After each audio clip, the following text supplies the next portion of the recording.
Je me rends compte que beaucoup d'éléments du dossier vous échappent. Oui. Dernière question. Monsieur le Premier ministre, vous étiez aussi membre de la commission d'organisation de la manifestation du 28 septembre, n'est-ce pas? Non, moi je n'étais pas membre de la commission d'organisation, j'étais membre des Forces Vives. D'accord. En tant que leader politique ayant participé à cette manifestation, est-ce que vous ne pensez pas avoir une responsabilité, une risque morale dans ce qui s'est passé? Sauf si on veut transformer les victimes en bourreaux. Si on veut le faire, si c'est dans cette logique, on peut considérer un responsable des forces vives de cette manière, sauf si on change les victimes en bourreaux. Mais ce que je peux dire, j'ai répondu à cette question largement hier, en disant que ce que je regrette, c'est que les militaires soient venus brutalement massacrer des gens qui étaient réunis pacifiquement dans un enclos fermé. J'ai expliqué hier que le gouvernement d'alors avait d'autres manières qu'il pouvait utiliser. Il pouvait interpeller les leaders après la manifestation, puisque nous étions tous à Conakry, mais ils ont utilisé la manière des représailles. S'il y a un remords, c'est ceux qui ont donné l'ordre d'aller tuer. Mais j'ai continué à pleurer pour les victimes. Parce que quand on perd des êtres qui sont chers, des gens qui sont morts pour n'avoir rien fait, et qu'on les assassine, que des femmes qui sont venues pour réclamer leurs droits, pour elles-mêmes, pour leurs maris, pour leurs enfants, quand on les massacre, en tant que responsable, c'est pour ça que je suis venu ici. Je suis ici, le cœur meurtri, et c'est pour ça que je demande justice. Mais ceux qui ont tué, ceux qui ont donné l'ordre d'envoyer des soldats, le tribunal appréciera cette question. Très bien. Voilà. Très bien. Merci, Monsieur le Premier ministre. Le président Moussa Dadis est aussi préoccupé, raison pour laquelle depuis 13 ans, il réclame à corps et à cri la tenue de ce procès aussi, pour situer les responsabilités. Je vous remercie. Je vous remercie aussi, c'est tout en l'honneur du capitaine Moussa Dadis d'avoir réclamé la justice et d'être venu ici.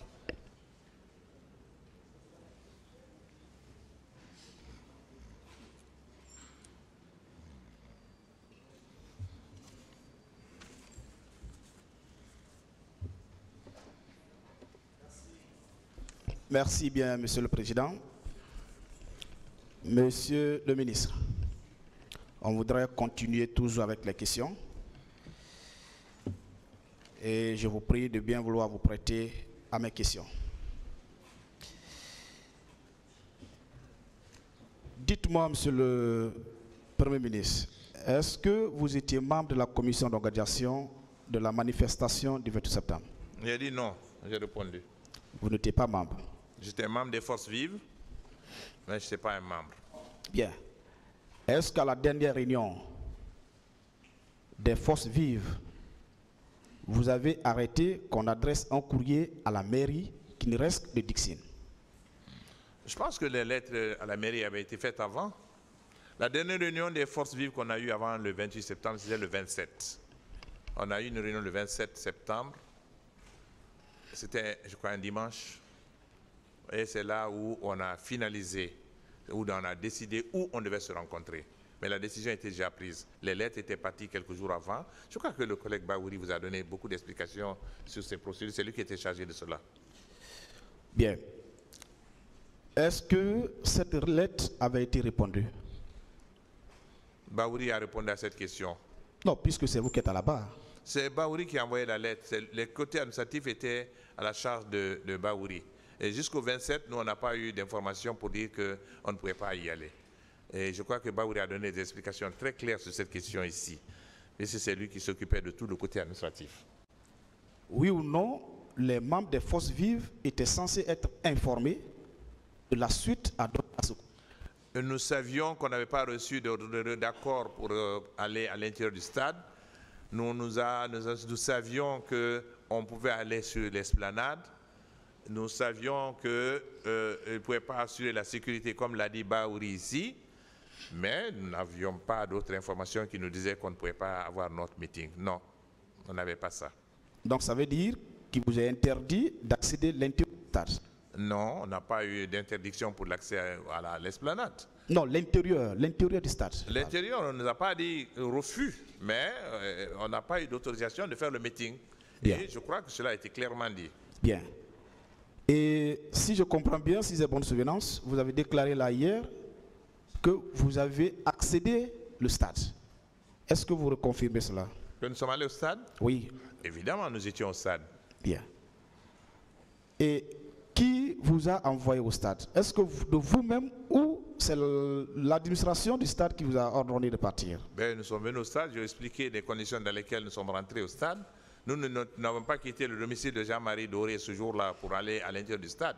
Au moment où nous quittions le domicile de Jean-Marie Doré, on était loin d'imaginer qu'on aurait fait le meeting à l'intérieur du stade.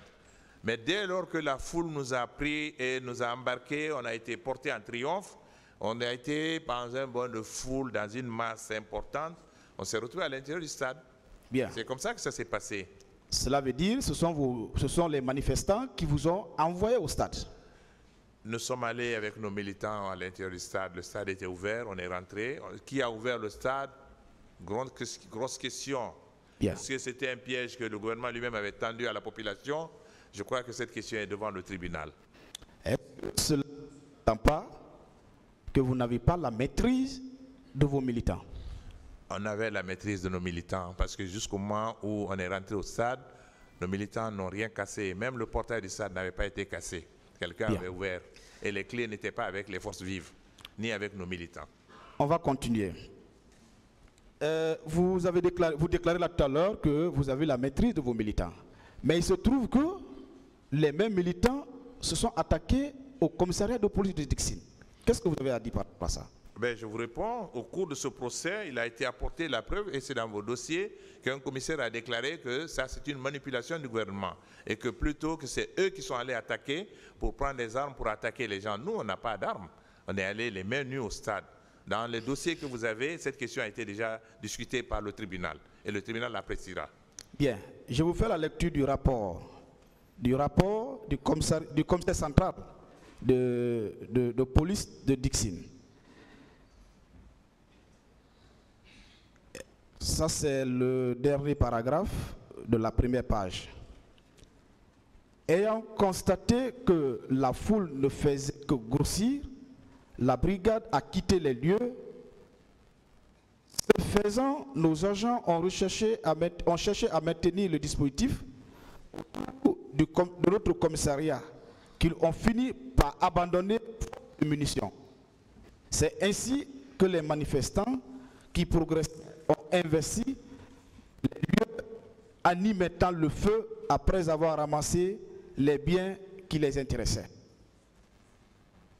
C'est le rapport du commissaire central de police de Dixine. Quelle est votre impression relativement à ce rapport? C'est le rapport de ce commissaire qui était dans ce commissariat, c'est ce rapport. Et ça, ce sont les montages qui ont été faits. Mais il y a eu d'autres éléments qui ont dit le contraire. Mais ce qui est évident, c'est que nous, forces vives, nous sommes entrés au stade, il n'y avait personne qui était armé parmi les militants. On n'est pas venu pour faire la guerre. On était allé pour faire un meeting. Aucun militant, aucune de nos militants n'a été arrêté avec une arme. Non, aucun. Bien. Nous avions les mains nues. Vous dites qu'il y a eu un autre rapport, si je comprends bien. Un autre rapport au-delà du rapport du commissaire central de Dixine. Est-ce que ce rapport, selon vous, est à votre possession ou c'est dans le dossier de la procédure? Non, j'ai entendu parler de rapport. Moi, je n'ai pas tous les documents. Je n'ai aucun document avec moi. Le seul document que j'ai, je viens de l'avoir aujourd'hui, c'est une copie de mon PV. Mais je sais que cette histoire de commissariat, c'est un montage du gouvernement. On voulait nous faire porter le chapeau de ce qui s'est passé. Quel intérêt? Si les gens avaient pris des armes là-bas, on les aurait utilisées. Comment peut-on amener, nos militants peuvent prendre des armes pour tuer nos propres militants? C'est inimaginable. Inimaginable. Je laisse le tribunal apprécier cela. Bien.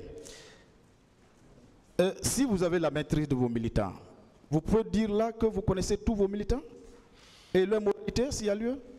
Non, nous ne les connaissions pas tous, mais la consigne a été heureusement, scrupuleusement respectée ce jour-là. Les militants qui sont venus dans la paix, massivement, Nous sommes rentrés au stade, nous avons fait le meeting. Malgré les tueries, les gens sont retournés. Ceux qui ont été sauvés sont rentrés tranquillement chez eux. Au retour, nous n'avons fait aucun pillage. C'est plutôt les forces de police et autres qui sont servis pour aller piller les biens des gens. S'inscrit au registre de ce tribunal-là. Et d'ailleurs, c'est un des actes d'accusation, pillage et destruction de biens portés contre ceux qui sont poursuivis par le tribunal, mais pas nos militants. Bien.